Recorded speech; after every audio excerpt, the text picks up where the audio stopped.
예레미야는 하나님이 명령하신 대로 이스라엘 백성들에게 하나님의 말씀에 순종하여 회개하고 돌이키지 않으면 예루살렘의 멸망과 또 성전이 회파될 것이라고 선포합니다.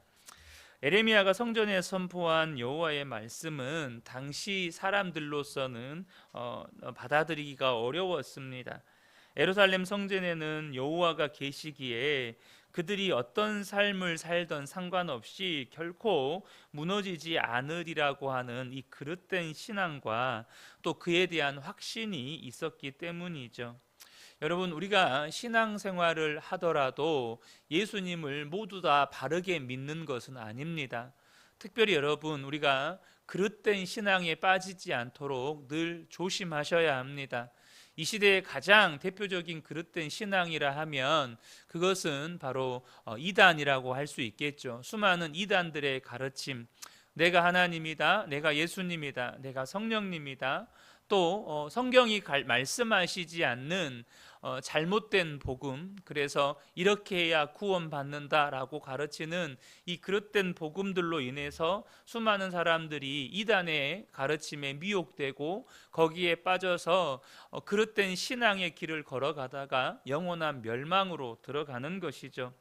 그러나 여러분, 그렇게 이단과 사이비에만 빠져서 그릇된 신앙생활을 하는 것이 아니라, 여러분, 우리가 소위 말해서 올바른 기독교, 개신교라고 하는 이 교회 안에서도 그릇된 신앙을 따라가는 이들이 참 많습니다. 제가 얼마 전에도 한국 교회 안에 정말로 쉽게 말하면 이 복음주의 교회 안에 잘못된 이 그릇된 대표적인 신앙 두 가지를 말씀드렸는데, 그것이 뭐냐면 율법주의와 기복주의입니다. 말 그대로 행위를 강조하는, 여러분, 예수 믿으면 변화됩니다, 믿으면 변화됩니다 라고 말하는 건 행위를 강조하는 게 아닙니다.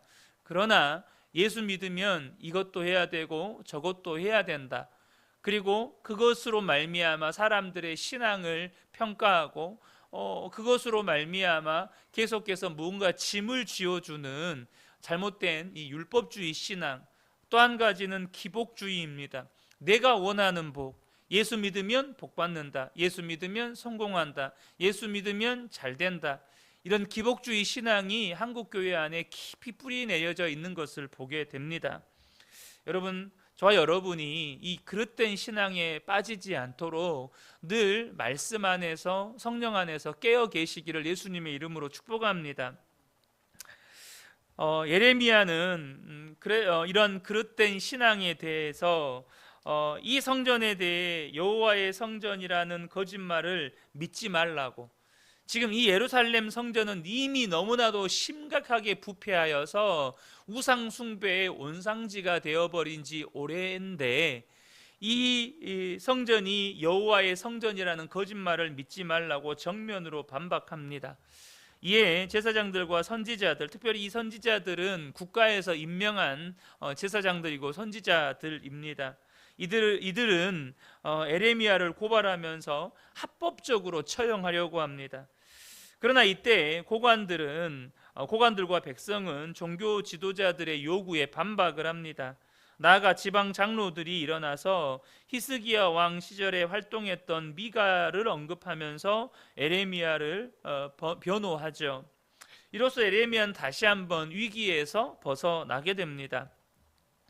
먼저 우리가 살펴볼 것은 이 고관들의 변호를 들은 이 고발과 변호를 들은 이제 고관들이 이 사람은 여호와의 이름으로 말하였으니 죽일 이유가 없다라고 무죄 판결을 합니다.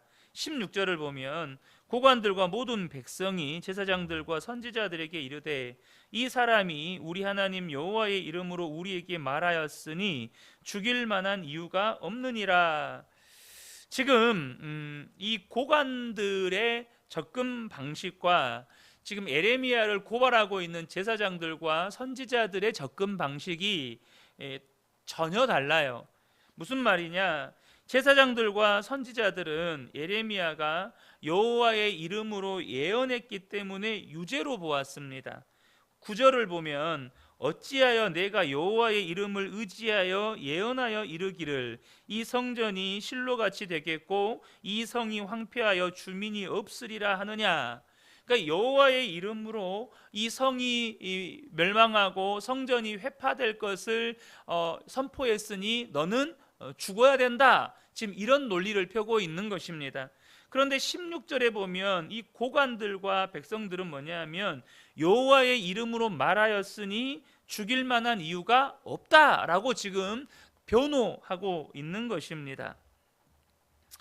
그러니까 지금 전자는, 그러니까 제사장들과 선지자들은 이 성전과 성의 멸망은 여호와의 이름으로는 선포할 수 없고 선포해서도 안 된다라고 말하고 있는 것이고, 이 고관들은 이것은 여호와의 이름으로 선포해도 아무 문제 없다, 절차적으로 아무 문제가 없다라고 지금 변호하는 것입니다.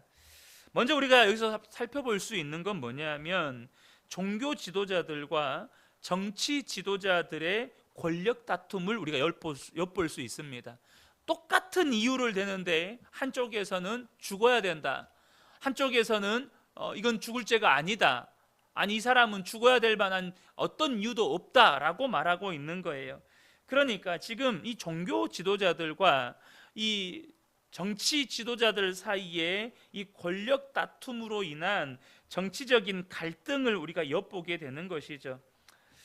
그런데 여러분, 결국 권력 다툼을 위한 이 정치 갈등인데 이러한 정치적인 갈등이 일어나는 이유가 뭘까요?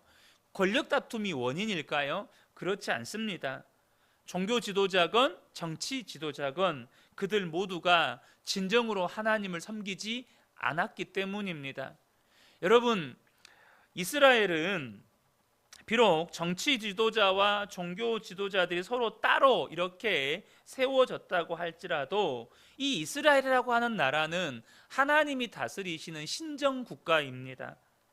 그러니까 자신이 종교 지도자건 정치 지도자건 상관없이 그들은 하나님을 섬기며 백성을 섬겨야 하는 것이 그들의 본분이라는 거예요. 자신의 직분과 상관없이 오직 하나님의 뜻을 받들어서 순종하는 것이 그들의 본분입니다. 그러므로 그들이 진정으로 하나님을 경외하고 섬겼다면 자신이 종교 지도자냐 혹은 정치 지도자냐 상관없이 그들이 권력 다툼을 할 이유가 없고 정치적인 갈등을 할 이유가 전혀 없는 것이죠. 왜냐하면 정치 지도자건 종교 지도자건 그들의 입술에서는 한 소리가 나와야 돼요. 하나님의 뜻이 나와야 되는 거예요. 하나님의 말씀이 나와야 되는 거예요. 하나님의 뜻과 하나님의 말씀이 종교 지도자들에 의해서 이스라엘 백성들이 하나님 앞에 올바로 예배드리고 제사드리고 하나님의 말씀에 순종할 수 있도록, 정치 지도자들은 그것이 나라의 정책과 또 어떤 행정적인 모든 것으로 반영될 수 있도록 그렇게 해야 되는 거예요. 그러니까 자신이 종교 지도자건 정치 지도자건 하나님을 온전히 섬기는 사람들이었다면, 하나님을 경외하는 사람들이었다면 다투고 갈등할 일이 없었다라는 것이죠. 그들은 서로 여호와의 이름으로 말했으니 유죄다 무죄다 주장하고 있지만 정작 그들은 여호와를, 하나님을 온전히 따르지 않고 오직 자기들의 이익을 따르고 권력을 추구하고 있다는 것을 엿볼 수 있어야 합니다. 엿볼 수 있는 것이죠. 우리가 여기서 꼭 기억해야 될 것은 뭐냐면, 여러분, 우리가 하나님의 백성이고 하나님의 자녀라도 하나님을 경외하는 마음을 잃어버리면 부패하고 타락한다는 것입니다. 우리의 마음 가운데 하나님을 경외하는 마음을 잃어버리면, 우리의 마음 가운데 하나님을 사랑하는 마음을 잃어버리면 여러분, 우리도요 권력 다툼하고 있게 된다는 거예요. 내 이익 따라 살게 되고 내가 좀 더 이익을 얻는 편에 서게 되고 그렇게 권력 다툼의 한 자리에 있게 된다는 거죠. 또한 자신의 본분과 사명을 망각하면 사람은 부패하고 타락한다는 것입니다. 사랑하는 성도 여러분, 저는 여러분이 언제나 여러분의 부르심의 자리에 여러분의 주신 사명을 따라 살아가는 복된 분들 되시기를 축복합니다. 우리가 늘 하나님을 경외하는 마음으로 늘 예수 그리스도 바라보면서 나를 부르신 자리에서 내게 주신 사명 따라 살아가는 것이 진정한 축복이라는 거예요. 이때 장로들 가운데 몇 사람이 일어나서 미가를 예로 들면서 신중한 처신을 할 것을 당부합니다. 17절부터 19절인데요. 그러자 그 지방의 장로 중 몇 사람이 일어나 백성의 온 회중에게 말하여 이르기를 유다의 왕 히스기야 시대에 모레셋 사람 미가가 유다의 모든 백성에게 예언하여 이르되 만군의 여호와께서 이와 같이 말씀하셨느니라. 시온은 바깥이 경작지가 될 것이며 예루살렘은 돌 무더기가 되며 이 성전에 사는 산당의 숲과 같이 되리라 하였으나 유다의 왕 히스기야와 모든 유다가 그를 죽였느냐? 히스기야가 여호와를 두려워하며 여호와께 간구하며 여호와께서 그들에게 선언한 재앙에 대하여 뜻을 돌이키지 아니하셨느냐? 우리가 이같이 하면 우리의 생명을 스스로 심히 해롭게 하는 것이니라. 여러분, 지금 장로 중에 몇 사람이 히스기야 왕 시절 때 있었던 모레셋 사람의 미가의 예언에 대해서 이야기를 합니다. 미가도 지금 에레미야처럼 이 예루살렘이라고 하는 도시가 말 그대로 경작지가 돼버릴 거라는 거예요. 모든 집과 건물 다 무너지고 말 그대로 밭이 돼버릴 거라는 거죠. 또한 성전도 숲이 돼버릴 거라는 것입니다. 여러분, 이러한 예언을 누가 듣기 좋아하겠어요? 우리가 멸망할 거다, 하나님께 예배드릴 처소도 다 무너져 버릴 거다, 그리고 이곳에 있는 모든 사람들은 뿔뿔이 흩어지고 죽임을 당하게 될 거다. 여러분, 이런 예언을 듣는 것이 뭐가 기쁨이 되고 즐거움이 되겠습니까? 그런데 여러분, 히스기야는 미가를 죽이지 않았고 오히려 미가를 통해서 정말로 듣기 거북한, 아니 너무나도 그 입을 막아버리고 싶었던 그러한 미가의 예언을 수용했고 도리어 온 백성에게 선포해서 회개할 것을 촉구합니다. 그 결과 재앙에서 벗어날 수 있었다는 것이죠. 마찬가지로 이 에레미야의 선포의 내용을 문제 삼는 건 미가와 이 히스기야의 역사를 부정하는 것이라고 지금 이 장로 중에 몇 사람들이 이렇게 백성들에게 조언하고 있는 것입니다. 지금 이 장로들의 조언은 우리에게 매우 중요한 교훈을 줍니다. 첫 번째는 여러분, 지혜로운 사람은요, 역사가 주는 교훈을 통해서 배울 줄 안다는 것입니다. 저는 우리 근혜교회 성도님들이 성경에 기록된 역사, 또 우리 믿음의 선배들의 역사, 나아가서 여러분이 지금까지 신앙생활을 해오면서 여러분의 삶에 쌓여있는 그 역사를 통해서 하나님께서 주시는 교훈을 통해 배워가는 복된 분들이 되시기를 축복합니다.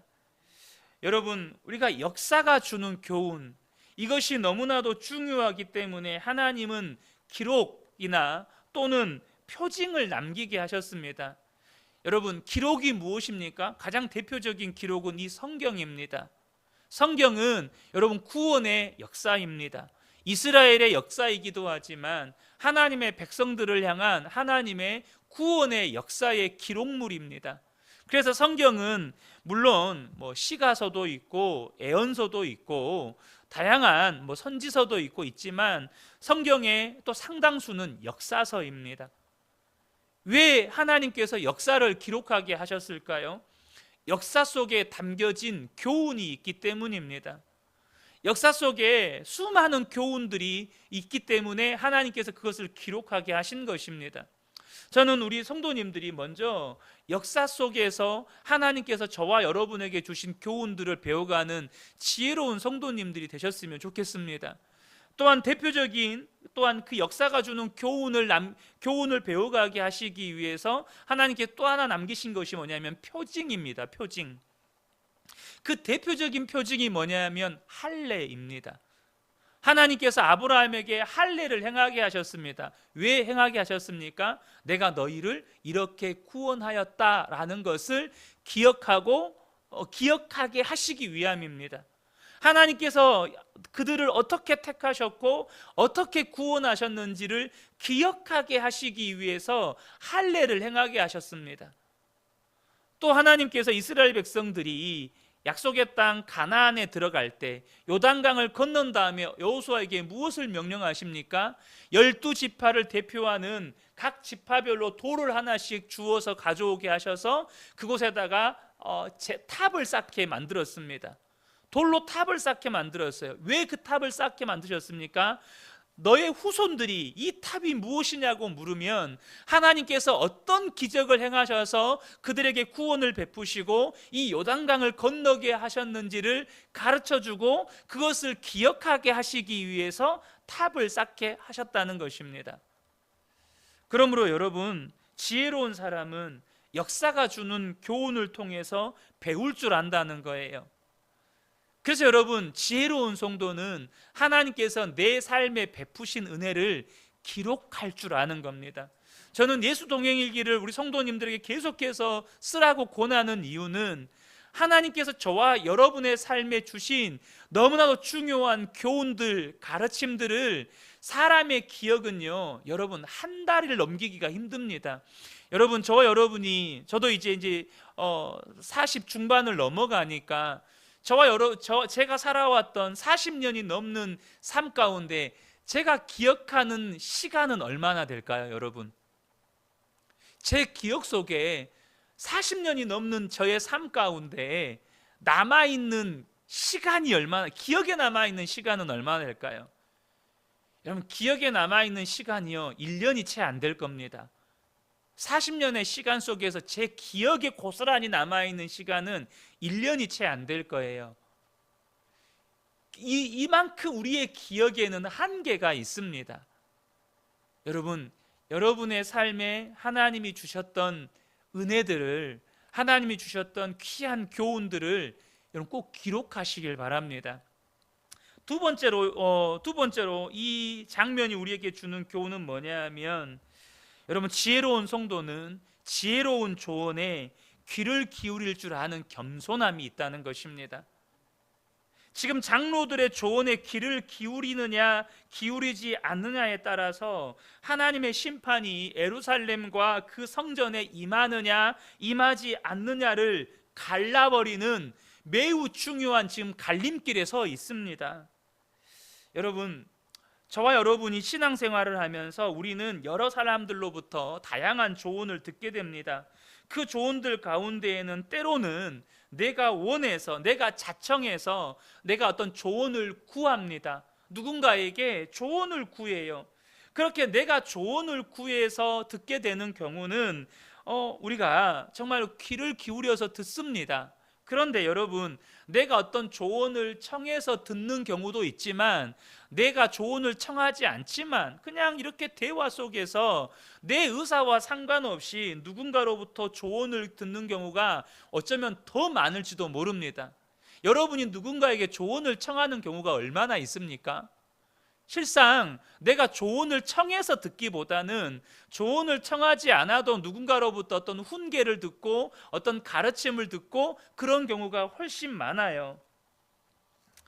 그런데 우리가 내가 원하지 않는 경우에 누군가로부터 조언을 들을 때 듣기 싫어하거나 불쾌해하는 경우도 참 많습니다. 그런데 여러분, 저는 우리 모든 성도님들이 내가 듣기 힘든 말조차도 그것이 나에게 유익이 된다면, 그것이 지금 나에게 도움이 되는 말이라면 들을 수 있는 겸손함과 지혜가 있기를 축복합니다.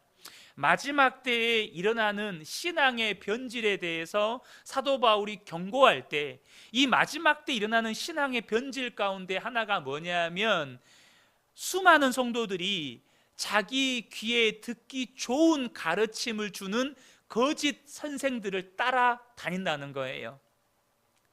거짓 교훈을, 거짓 가르침, 그러니까 내 귀에 듣기 좋은 말씀만을 가르치는 이 거짓 선생을 따라다니는 걸 좋아한다는 거예요. 그래서 여러분, 한국 교회 안에 여러분 예수 믿으면 복 받는다라고 말하는 한때 이 번영 신학이 정말 한국 교회를 휩쓸었던 때가 있었습니다. 그 잔재는 지금도 여전히 남아 있습니다. 성도들이 예수 믿으면 복 받는다는 좋아하지만, 예수 믿으면 네 꿈을 포기해야 된다, 예수 믿으면 때로는 가족들도 포기해야 된다, 예수 믿으면 세상 성공도 포기해야 된다, 이거 별로 안 좋아합니다. 특히 싫어합니다. 죄에서 돌이키라는 말, 너 지금 죄의 길로 들어서고 있다, 너 돌이켜야 된다라는 말 별로 듣기 싫어합니다. 그러나 여러분, 지혜로운 성도는 지혜로운 조언에 귀를 기울일 줄 아는 겸손함이 있다는 겁니다.